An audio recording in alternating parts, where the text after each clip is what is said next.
जेव्हापासून मी आले माहेरी तेव्हापासून माझं असं झालं आहे, काम नाही कवडीचं आणि फुरसत नाही घडीची. मी माहेरी आल्यापासून मला एक काम आवर्जून करायचे जे की डुगूचे जावळ काढणे. पण आमचा रोजचा टाईम असा निघून जायचा आम्हाला कळायचंच नाही. आम्ही उद्या करूया, परवा करू या असं ठरवायचो. परंतु आज आम्ही डिसाईड केले की आज डुगूचे जावळ काढूया. त्यामुळे आम्ही त्यांना घरीच बोलवलं जावळ काढण्यासाठी. जावळ काढण्यासाठी एक तर आत्याच्या मांडीवर लागतो, नाहीतर मामांच्या, पण आमचे दोघेही पण नव्हते.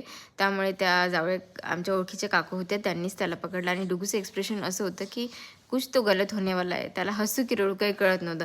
आणि जेव्हा त्याचे जावळे काढतो तो एवढा रडत होता खूप जास्त, मलाच रडायला येत होतं. त्याला लस देताना पण मला असंच होतं, असं वाटतं त्याला द्यायच्याऐवजी मला देऊन द्या, पण तसं होऊ शकत नाही. बाळाला एवढं रडताना बघणे आईसाठी खूप कठीण आहे. आणि एंडेंडला तो इतका रडत होता, मी त्याला जवळ घेतलं. मग मी म्हटलं मला घेऊ द्या आणि मग तुम्ही काढा. मला असं वाटत होतं हे कधी संपतं. फायनली ते झालं आणि मग मी त्याला जवळ घेतला आणि त्यांचा जो मान असतो, साडी कपडे जे काही ते मी त्यांना दिले. आणि त्यानंतर मी डुगूला छानशी आंघोळ घातली आणि डुगू इतका क्यूट दिसत होता ना, पहिलेपेक्षा जास्त क्यूट दिसत होता तो. तुम्ही कमेंटमध्ये सांगा डुगू क्यूट दिसते की नाही. आणि त्यानंतर आम्ही पटापट आवरला आणि आम्हाला निघायचं होतं एका कार्यक्रमासाठी, हळदीचा कार्यक्रम होता. मग आम्ही तिथे गेलो. मी ब्लॉग शूट तर करते पण मला एडिट करायलाच टाईम मिळत नाही, पण आता मी रेग्युलरली अपलोड करणार. सो असा होता आमचा दिवस आणि डुगू कसा दिसतोय ते तुम्ही कमेंटमध्ये नक्की सांगा. भेटूया पुढच्या ब्लॉगमध्ये. बाय.